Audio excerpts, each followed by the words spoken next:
On the 11th of April 2024, Baby Reindeer was released on Netflix. It dramatises the real-life stalker story of British comedian Richard Gadd. It details his struggles working as a barman in London while trying to get his comedy career off the ground, all while getting stalked by a mentally ill woman that he somehow befriended while on shift. Every now and again I have these sort of giddy bursts of excitement where I'm almost like a kid back at school. And then I have these bouts of, oh my god, everyone's gonna know my shit. The show was clearly titled as based on a true story, so when fans saw the events of Martha, the stalker in the show, they became intrigued as to who the real Martha is and was. Richard, the creator and star of the show, stated during a press interview that, "We've gone to such great lengths to disguise her, to the point that I don't think that she would recognise herself. What's been borrowed is an emotional truth, not a fact-by-fact profile." Netflix policy chief Benjamin King also told UK Parliament that the company behind the show, Clerkenwell Films, has taken every reasonable precaution in disguising the real-life identities of the people involved in that story.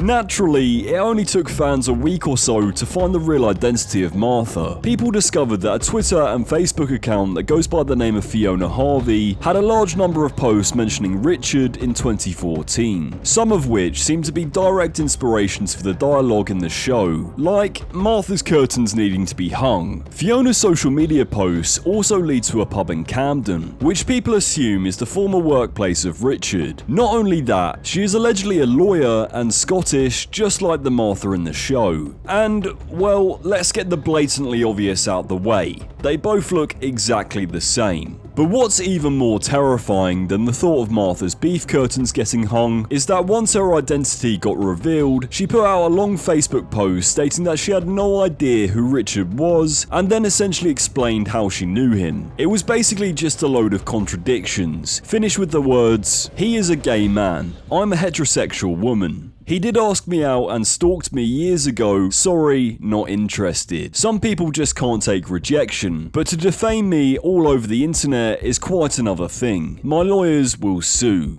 I hope that is clear even to the most deranged follower of Richard Gadd. Fiona would then go on to do an interview with the Daily Mail, stating, "I'm the victim, he's written a bloody show about me." She also mentioned that ever since people made the connection, they've been probing into her life to find details that they may be able to make into a headline. Despite everyone in the show claiming that precautions were taken, this show has been a privacy nightmare for the real-life counterparts of the characters depicted in it. Aside from Fiona, aka Martha, the character of Darian has also caused major speculation. In the show, Darian is depicted as an industry contact who can help Richard's character bloom in the entertainment industry. However, the situation quickly takes an even darker turn when Darian repeatedly assaults Donnie by using drugs to take advantage of him while passed out. So when people saw how easy it was to find the real-life Martha, they began wondering if the same thing could be done for Darian as well. The first accusations led fans to British director, writer, and actor Sean Foley. Sean quickly completely denied these allegations, and even Richard Gadd himself said that Sean was not Darian. He clarified this in an Instagram story stating, "Hi everyone, people I love, have worked with, and admire, including Sean Foley, are unfairly getting caught up in speculation. Please don't speculate on who any of the real-life people could be. That's not the point of our show. Lots of love, Richard." Serial TV host and producer Richard Osman also tried to provide some clarification on his The Rest is Entertainment podcast. Well, that's the interesting thing. As you say, there's a very serious thing that happens. Richard Gadd, who, as you say, did the show in Edinburgh and has been very open to people in the industry about who that person was. So people in the industry know who that person was. Well, that's the difficulty, you see, the complexity of him having put the material out there before in another format. And obviously that person hasn't been prosecuted, has never gone to trial, but everyone knows who he is talking about. Now, it comes out now, and a completely different person is identified, someone who has produced Richard Gadd before, but is definitively not the person in any way. But the person they've cast in that role looks like this other guy, looks like the guy who's been falsely accused. And it's such a weird, bizarre thing to do, because this poor guy's now, but he's had death threats and he's had to issue a statement to say it's not me, and it is not him.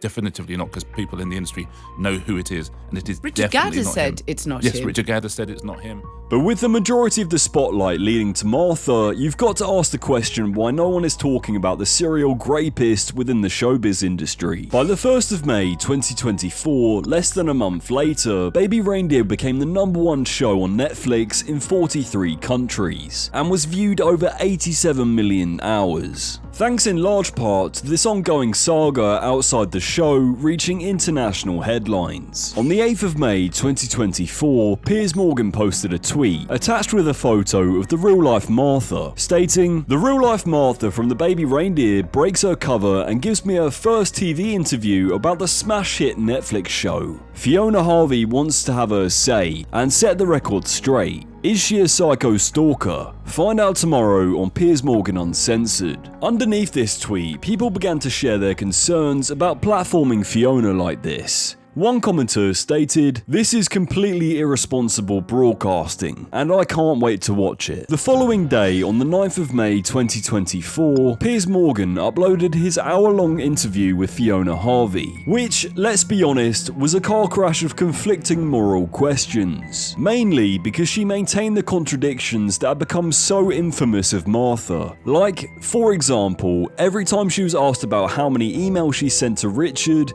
she kept changing her answer. In the course of your relationship with Richard Gadd, you send him 41,000 emails, 350 voice messages, 744 tweets, 48 Facebook messages, and 106 letters. That's simply not true. If somebody was sending somebody 41,000 emails or something, they'd be doing how many a day? Lots. Well, they'd be Lots. obsessively Yeah, absolutely not. Absolutely not. What None did of you that's send true. him? No, none of that's true. I don't think I sent him anything. You never sent him anything? No. I think there may have been a couple of emails exchanging, but that was it. Just jokey banter emails. It's heard, play back the interview. What I'm saying is a handful at most, if I did. Congratulations about the show. That's over a year. According to you, How there's long only would that a take? handful. Yeah. Right? I mean, how long would that take someone to type up? How many do you 41? think you sent him? A handful? Like that. What does that mean? How many? Less than 10.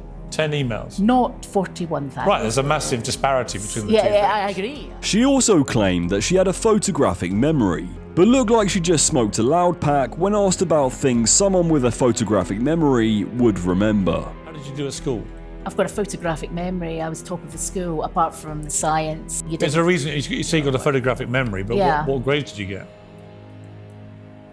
All right grades. I mean, not top of the year or anything. No, but all right you get grades. when you do a degree, you get a. Yeah, oh, you're asking me what marks I got for 13 subjects. I can't remember. Before the interview with Piers Morgan, some people were still left unconvinced that this was the real Martha. But in Baby Reindeer, the show makes numerous references about Martha's life that match Fiona's, such as her parents' divorce as a child and not drinking alcohol. Any siblings?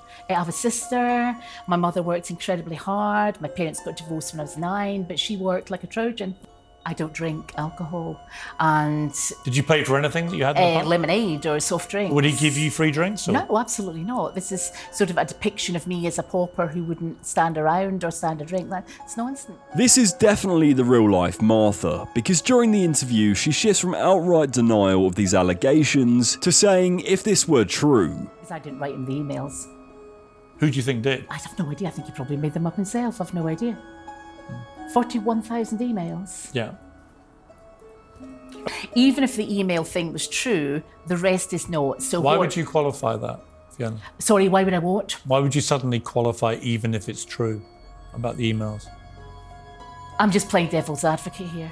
Regardless of where the truth lies, one thing you can take away from this interview is that she's a bit nuts, and her mental state seems incredibly fragile. This whole story has become so messy and morally questionable that even a nightclub in Coventry tried to set up a series of nightclub appearances that would include a meet and greet with Fiona herself. But many people have argued that if the roles were reversed, would the alleged male stalker be given the platform to speak like Fiona has? One commenter stated, stated, "If this was a male stalker that did the exact same, he would be in jail and we'd never hear from him again. He wouldn't be interviewed and he wouldn't be able to tell his side of the story like Fiona is. They certainly wouldn't be made into a celebrity that some people are actually supporting and calling a victim like Fiona is." Before the release of this show, Richard was both excited and terrified about his trauma being exposed, most likely due to the positive impact this show is going to have on his career, but also showcasing the whole world his version of his trauma. Undoubtedly, he didn't expect a manhunt for these characters involved and to have people's privacy exposed, as can be seen from the entire production allegedly going to great lengths to hide the real identities. But in the process, this whole story has become incredibly messy, where everyone involved has some part to play. You just have to hope out of this whole event, this story doesn't take yet another dark turn. Thank you so much for watching this video, it really does mean a lot to me. Make sure to follow me on all of my socials at Phat Mema, like, subscribe, and comment below what you want to see next.